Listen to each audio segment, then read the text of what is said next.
नमस्कार दोस्तों, आप सभी का स्वागत है जीके मारवाड़ी ट्रिक पर। दोस्तों आज हम पढ़ने वाले हैं राजस्थान की प्रमुख नदियाँ, वो नदियाँ जो बंगाल की खाड़ी में जाकर गिरती है। दोस्तों वीडियो पूरा ट्रिक के साथ होने वाला है, वीडियो के आप अंत तक बने रहे। देखिए दोस्तों, सबसे पहले है चंबल नदी। अब देखिए चंबल नदी का पुराना नाम है चर्मणवती। चंबल नदी का प्राचीन नाम है और इस नदी को राजस्थान की कामधेनु भी कहा जाता है और इस नदी को बारहमासी नदी भी कहा जाता है और नित्यवाही नदी भी कहा जाता है और सदा नीरा नदी भी कहा जाता है। यह चंबल नदी के उपनाम है। अब राजस्थान की सबसे लंबी नदी है। अब देखिए दोस्तों, कई किताबों में 1051 इसकी लंबाई दी हुई है और कई किताबों में 964 दी गई है। और दोस्तों घड़ियालों की प्रजनन स्थली भी इस चंबल नदी के किनारे पर है और इस चंबल नदी का प्रवाह क्षेत्र वृक्षाकार है। और देखिए दोस्तों, अवनालिका अपवर्धन, अवनालिका अपवर्धन या फिर भीड़ क्षेत्र, इस नदी पर सबसे ज़्यादा भीड़ क्षेत्र है। वो कहाँ पर है?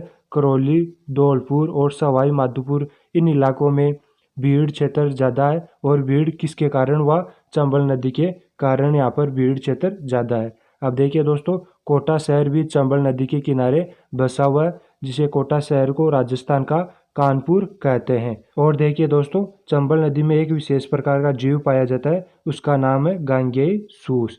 नेक्स्ट है, चंबल नदी का उद्गम स्थल है जानापाव पहाड़िया, महू मध्य प्रदेश में। महू मध्य प्रदेश, जानापाव की पहाड़िया में चंबल नदी का उद्गम स्थल होता है। अब देखिए दोस्तों, चंबल को करते कंबल, चंबल को करते कंबल, कंबल। और जाना पाव में देखिए जा ना पाव, पाव कंबल के अंदर नहीं जा रहा है। और चंबल नदी पर चित्तौड़गढ़ के अंदर चूलिया जलप्रपात है, जो कि 18 मीटर ऊंचा है।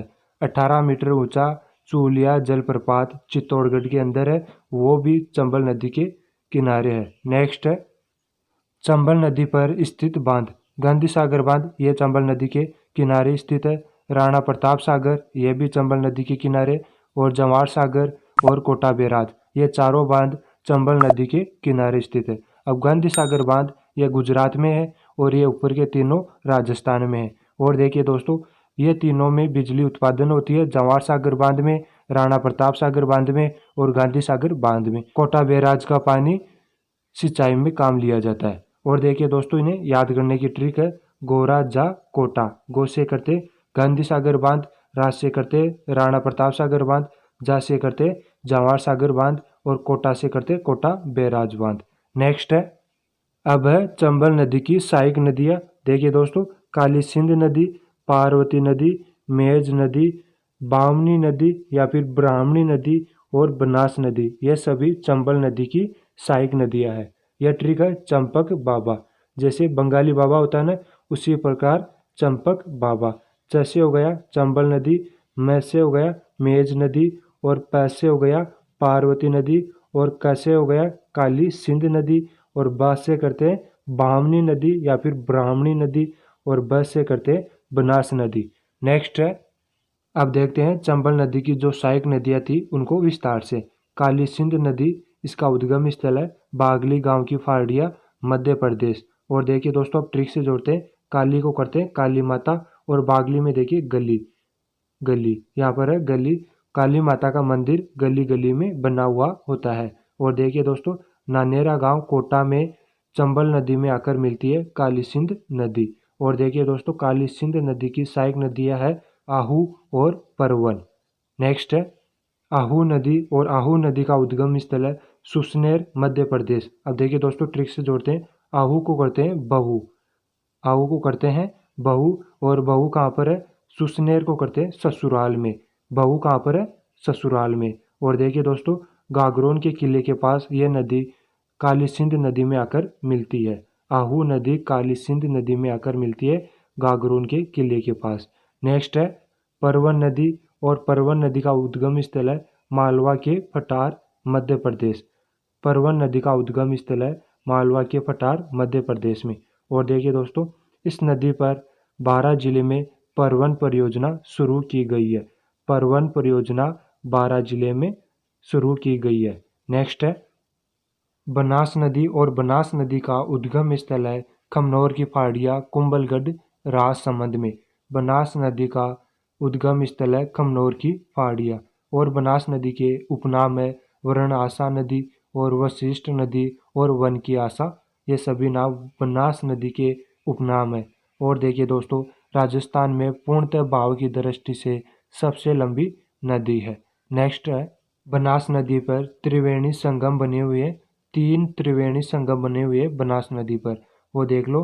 पहला है बिगोद भीलवाड़ा, यहाँ पर 3 नदियाँ आकर मिलती है। पहली है मेनाल नदी, बनास नदी और बेड़च नदी, ये तीनों नदी आकर मिलती है बिगोद भीलवाड़ा में, तो यहाँ पर त्रिवेणी संगम बनता है। नेक्स्ट है बिशलपुर टोंक, यहाँ पर 3 नदी आकर मिलती है, डाई नदी, खारी नदी और बनास नदी। यहाँ पर ये तीनों नदी आकर मिलती है, तब जाकर त्रिवेणी संगम बनता है बिशलपुर टोंक में।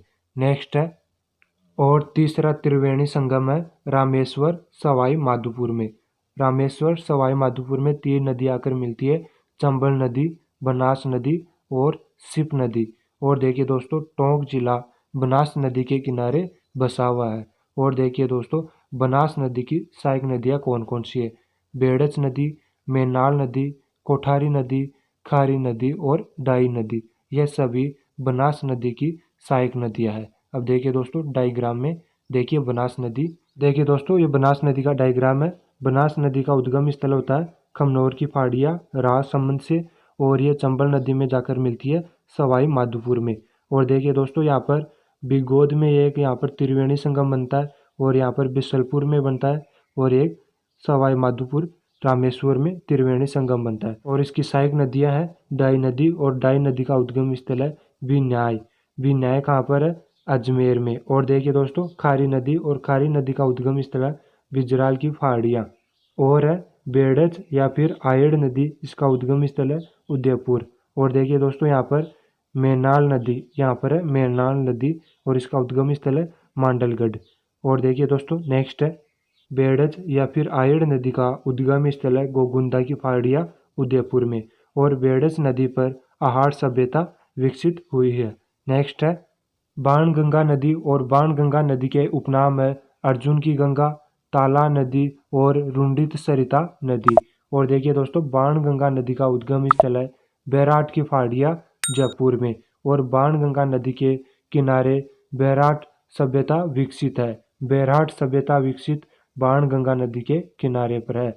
और देखिए दोस्तों, बाणगंगा नदी का जल यमुना नदी में जाकर मिलता है। और वीडियो यहीं पर समाप्त होता है। दोस्तों अगर आपको वीडियो अच्छा लगे तो लाइक करना और हमारे यूट्यूब चैनल को सब्सक्राइब करना। जय हिंद दोस्तों।